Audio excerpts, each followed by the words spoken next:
Hi children, welcome all of you to my last video of the first unit, first lesson. Last in the sense this is the sixth video related to grammar. Earlier we discussed linkers, tense, and now this is the sixth video related to snake and the mirror.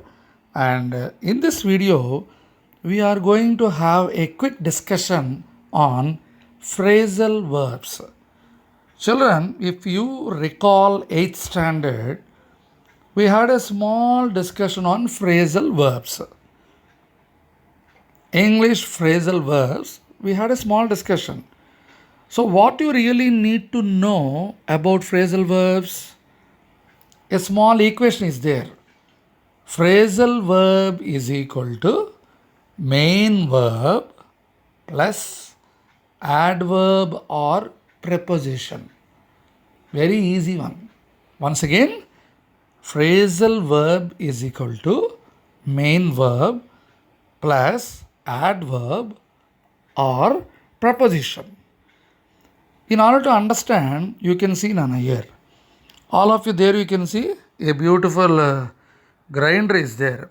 What sir is this like any special class to prepare a dish? Yes, grammar is equally a good dish, no? See, it is beautifully represented, children, here. In the grinder, what is kept? A verb, an adverb, or a preposition is kept. Once you grind it or mix it, you get a beautiful juice called phrasal verbs. There you see a multi-word verb made up of a verb and an adverb or a preposition. Sir, phrasal verb you are telling, sir. First of all, what is a phrase, sir? Phrase is a group of words. The sun rises in the east. In the east. What is that? It is a phrase. Like that, many we can say in every sentence we have phrase. But the thing is that phrases, they don't have complete meaning. They have meaning. But when it comes to phrasal verb, verb plus another word, that's why it becomes a phrasal verb. So coming back to our juice, children, once again, you see the meaning of phrasal verbs are usually idiomatic. Idiomatic. You all of you had some idioms last year also. The grass is greener on the other side. Huh? You remember all of you children? Scorpion under the slipper. You remember in 8th standard, we all discussed this type of idioms. So, idioms give beauty to language. Phrasal verbs also all together means the verb plus adverb or preposition gives a beautiful meaning. See, examples are given here, children. You see, for example, fill out. Fill out is equal to complete. You need to fill out the online registration form before your course. That is one example. So, fill out is equal to complete. Here, fill is the verb and out is the adverb. And next one you see, go back. Go back is equal to return. Many times we use this word go back. Pat swore he would never go back to that restaurant. Okay, that means he never returned. Two examples are given. Children, if you go deep into this, for better understanding, verbs are again divided into transitive and intransitive. See, this is nothing new. You all know this, but the only thing, it went out from our mind. Once again, we are just recalling. Transitive, long back I told you. You remember or not, or your teacher might have told. In the small classes also, in the earlier classes.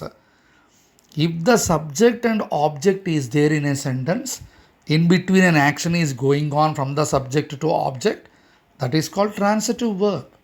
Now you see all of you, you are watching my video, best example.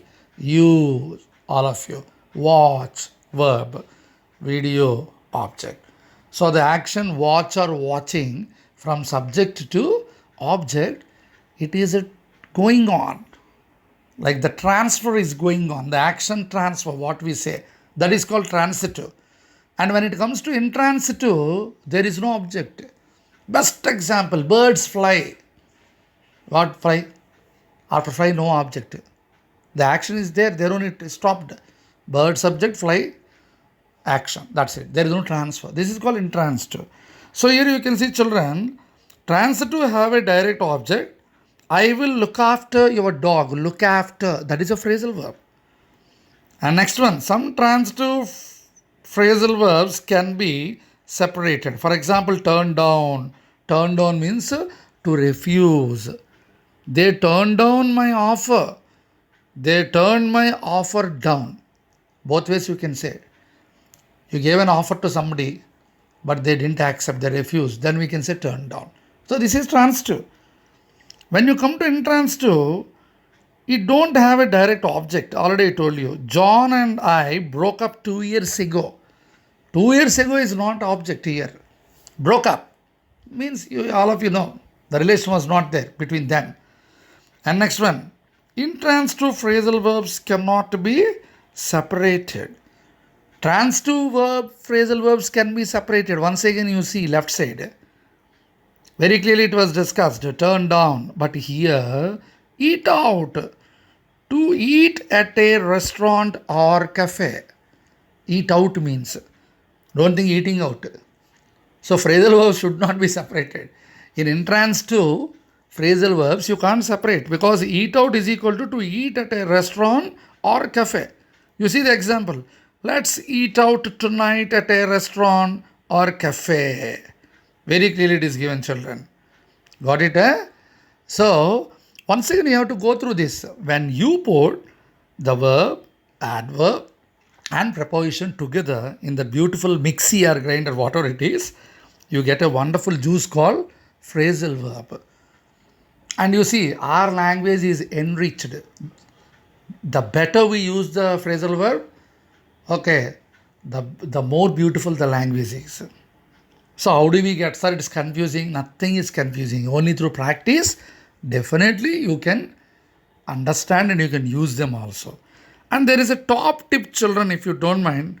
Transitive phrasal verbs, if the object is a pronoun such as I, he, and them, you see very clear it is given.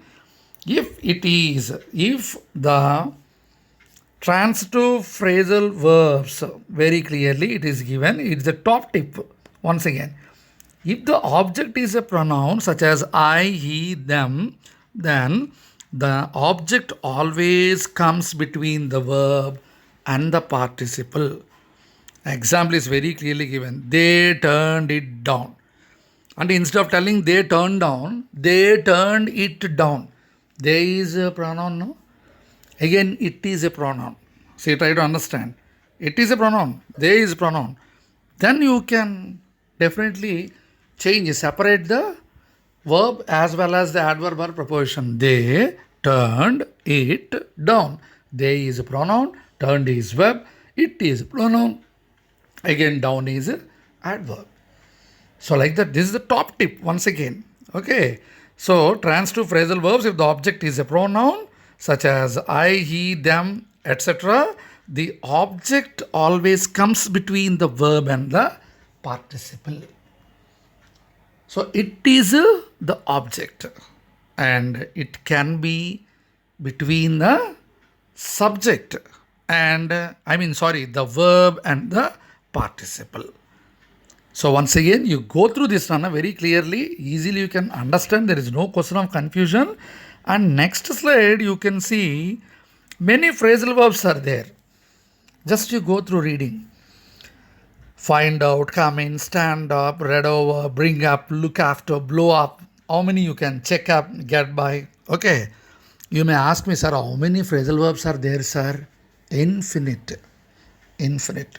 We can't count. There are many phrasal verbs which are useful for everyday life. You can imagine, there you can see in the park, a beautiful picture is there. Look at that and you imagine which phrasal verb suits there. Okay, somebody is offering flower to somebody, whether that somebody is accepting or not, you think and you decide which phrasal verb we can use for there.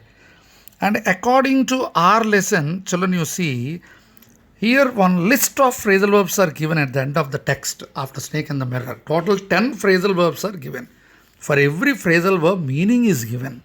See, take out, set up, take off, lie down, take time off, look into, look at, get up, change into, leave behind.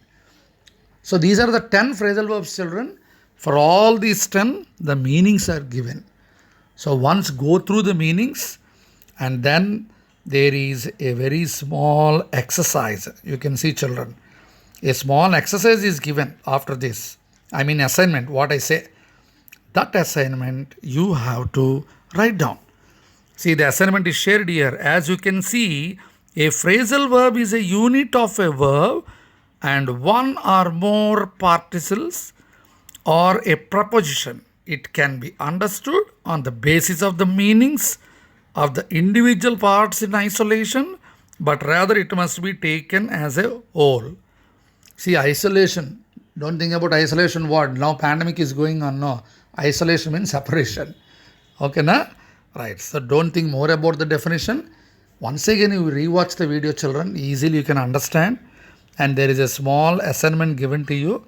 You can changes, you can make verb form. Suppose you want to change it to past form. For example, get into is there. You can use got into, no problem. So like that, here is one paragraph starting with Mr. Venkat Rao. What you have to do? You write as it is. You fill the blanks with the phrasal verbs given above. Total 10 are there. Okay, sometimes if another phrasal verb fits in one or two blanks, same phrasal verb, no problem, you can do that. So finish that, children. And at the end of this video, very useful for you, because today we cannot imagine life without a mobile phone. So what are the phrasal verbs used for mobile phone? Here I am sharing, just it's only for your fun. You can go through, children. Get off, break up, scroll down, phone in, run out of, top up, charge up, plug in. So this is a beautiful slide related to our mobile phone. So these phrasal verbs also you can learn, use them effectively. Okay, children. So with this, we'll come to the end of this video. With this, all our videos related to the first unit humor of the first lesson, the snake and the mirror, completed. Okay, children.